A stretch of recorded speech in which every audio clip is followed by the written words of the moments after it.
The dense forest of Dharan was a sanctuary untouched by human hands, a sprawling haven where nature ruled supreme. Towering trees with emerald canopies formed a natural cathedral, their branches interwoven like the threads of a master artisan's tapestry. The air was alive with the sounds of chirping birds, rustling leaves, and the distant roar of waterfalls cascading over ancient rocks. This forest wasn't just a home to its inhabitants. It was a symphony of life, harmony, and survival. Amidst this verdant expanse lived Leo, a lion of majestic stature and an aura of quiet strength. His golden mane shimmered under the dappled sunlight, and his piercing amber eyes carried a depth that spoke of wisdom beyond his years. Leo was not like other lions. Though he commanded respect with his imposing frame and powerful roar, his heart was known for its compassion.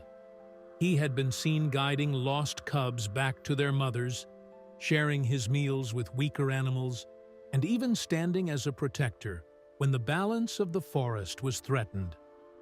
Leo's favorite spot was a rocky outcrop that overlooked a winding dirt path cutting through the forest.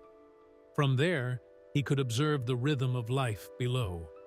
Antelopes grazing in the meadows, monkeys swinging from vine to vine, and birds dancing across the sky in synchronized formations.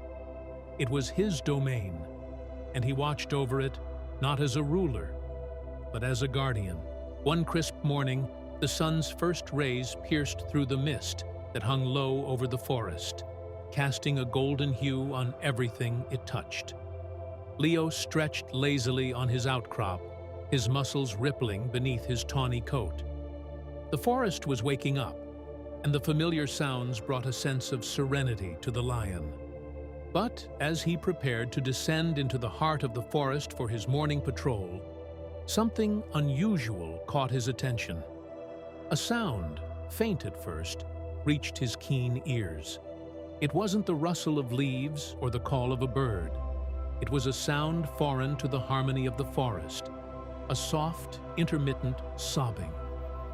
Leo's ears twitched, and he lifted his head, scanning the horizon with narrowed eyes. The sound grew clearer, carried by the gentle morning breeze.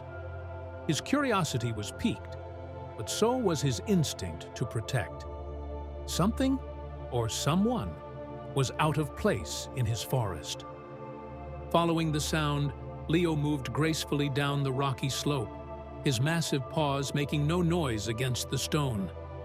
The sobbing led him toward the winding dirt path, a rarely traversed route that humans occasionally used but had long been abandoned. As he approached, the sight before him stopped him in his tracks. There, sitting in the middle of the path, was a child. A boy, no older than 6 or 7, with tousled dark hair and clothes that were torn and dirty. His small frame was hunched over, his shoulders trembling as he cried into his hands. The boy's cries were soft, but carried a weight of despair that tugged at Leo's heart. Around him, the forest seemed to hold its breath, the usual chatter of birds and insects subdued, as if the trees themselves were watching this strange scene unfold. Leo took a step closer, his movements cautious.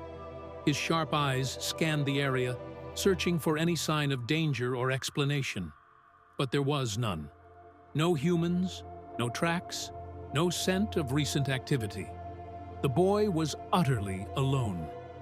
This was not a place for a child. And yet here he was, fragile and vulnerable in the heart of the wilderness. The lion's mind raced. How had the boy ended up here?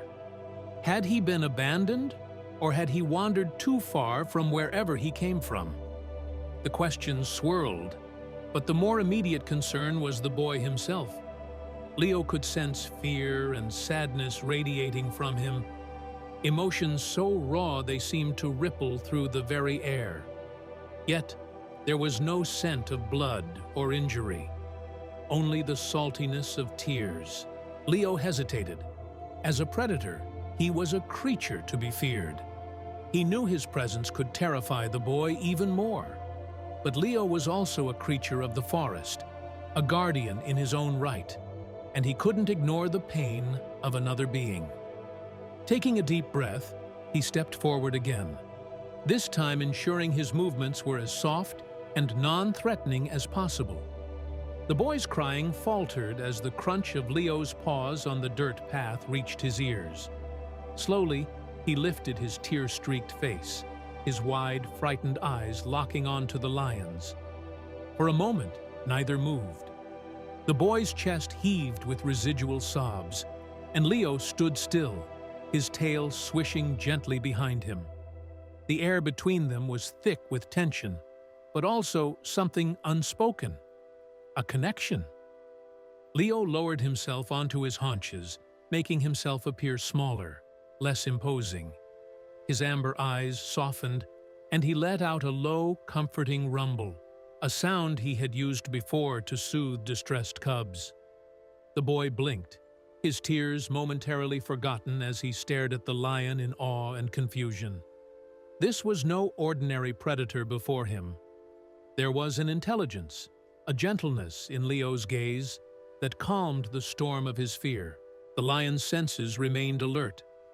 He could hear the boy's shallow breaths, see the way his small hands gripped the fabric of his torn shirt, and smell the faint trace of human sweat mixed with dirt and tears. Leo's heart ached for the child. Whatever had brought him here, it was clear he needed help. And in this moment, it seemed the forest had chosen Leo to provide it. Deciding to act, Leo took another step closer, his movements slow and deliberate. He was close enough now to feel the boy's warmth, to see the glistening tracks of tears on his cheeks. The boy flinched slightly but didn't run. Instead, he watched the lion with a mixture of fear and wonder, as if trying to understand how such a magnificent creature could exist in this moment of despair. The morning sun continued to rise, casting golden light over the unlikely pair. The forest around them remained silent, as if respecting the gravity of the situation. Leo's resolve hardened. Whatever danger or mystery lay ahead, he would not abandon the boy.